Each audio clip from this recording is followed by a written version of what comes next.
而细究俄乌冲突以来，美方发布的长串制裁名单里面还充斥着美式双标。截至目前，被列入名单中的实体总数高达900个，但是并不包括公开宣布与俄罗斯频繁进行军火生意的印度企业。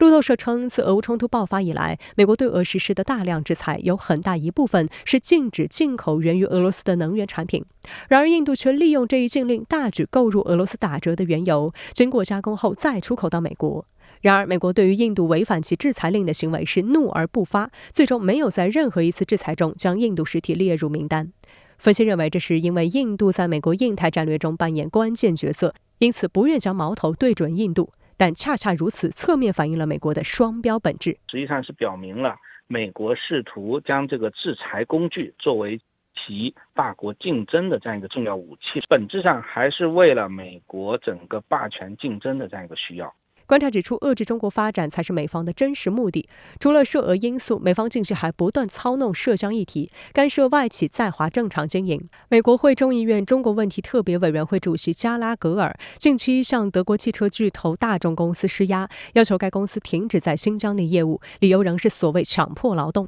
对此，中国外交部发言人毛宁在23号例行记者会上一针见血地指出，所谓新疆存在强迫劳动，完全是反华势力为抹黑中国炮制出的谎言。美国罗伯特莫里斯大学副教授莫雷蒂认为，美国出于对中国经济的打压心态，想要迫使大众完全退出中国市场。但国际秩序在重塑，美西方在全球舞台上的主导地位已不复存在。因为美国是把中国定义为战略竞争对手，所以的话，他会认为这些企业是助长了中国的综合实力，所以我需要通过各种方法来限制你的发展。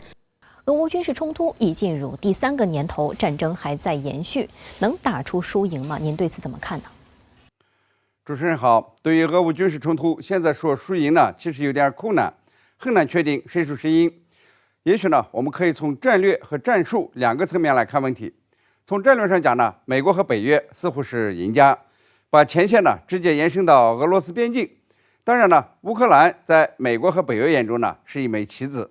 换句话说，美国和北约呢是先占地盘，先扩大势力范围，再论胜负。我们呢要特别注意到，在俄乌军事冲突2周年之际啊，匈牙利和瑞典达成了协议。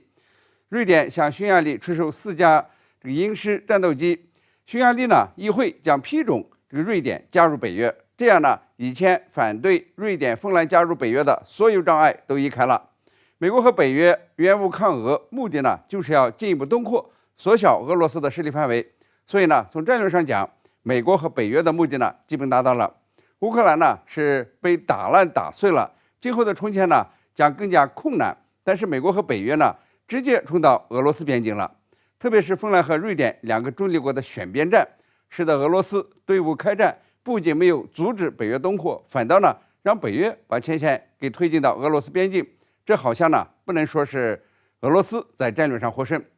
至于乌克兰呢，即便为了今后停战将失去一些土地，即便呢还要花好多年可能加入北约，乌克兰从今后呢也是变心了，会坚定的和美国和北约站在一起。这呢就是俄乌冲突2周年来的大事。当然呢，也不排除今后北约解散、欧盟分化，那将是未来的事，现在呢还看不出。如果从战术角度看呢，也就是战争本身来看，俄罗斯现在占据一定的优势，乌克兰在败退，美国呢没法及时的提供这个援乌资金，而且美国呢正试图把乌克兰包袱甩给欧盟。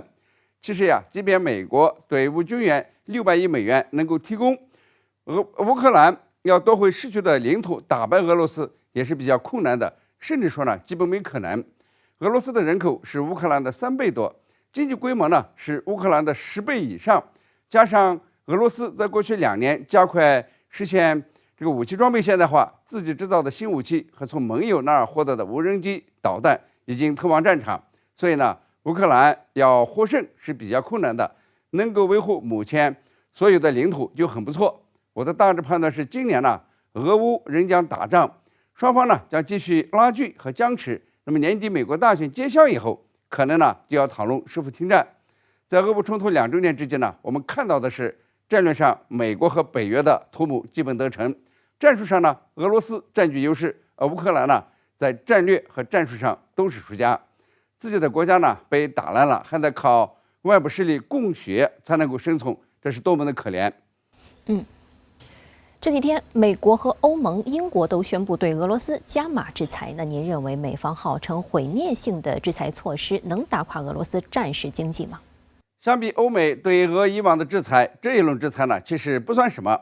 欧盟的第13轮对俄制裁对106个个人和88个实体采取限制性措施，美国对俄制裁似乎阵仗更大，对超过500名个人和实体实施制裁。不过呢，这些制裁都是有一些虚张声势，更不具有毁灭性。要说毁灭性呢，对俄金融系统的核弹式攻击，对俄能源的斩摇式切断，可以称得上是毁灭性。但是呀，这个2年战争以后，俄罗斯的经济呢并没有被摧垮，能源呢找到了新的出口方向，这个军备需求刺激了军工产业的发展。2023年呢，俄罗斯的 GDP 呢达到了3.6%，比大部分西方国家呢都要好。倒是欧美随着乌克兰疲劳症进一步发作，可能会减少队伍援助，靠制裁呢实际上是很难起作用的。我们再举一个例子，近期啊，这个欧美的研究机构呢拆解了朝鲜导弹残骸，据说呢是从乌克兰战场上收集的，发现了290个部件中有2/3来自美国，1/6来自欧洲。这些部件呢都不是螺丝钉啊、导线啊、外壳等普通的部件，而是构成导弹大脑的关键导航系统。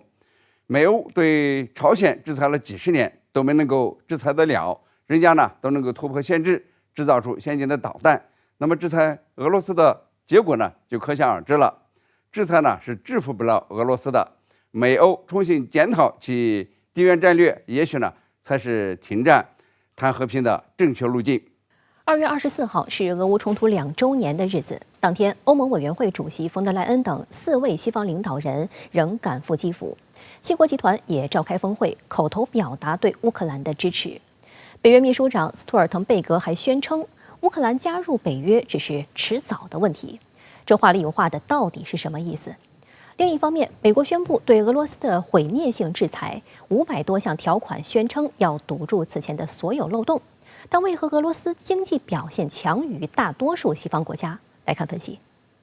据路透社报道，欧盟委员会主席冯德莱恩、意大利总理梅洛尼、加拿大总理特鲁多和比利时首相德克罗23号夜间从波兰边境乘火车抵达乌克兰首都基辅。24号当天，他们到基辅附近的安东诺夫机场，了解乌军目前面临的弹药和军事装备供应不足的困难。Today,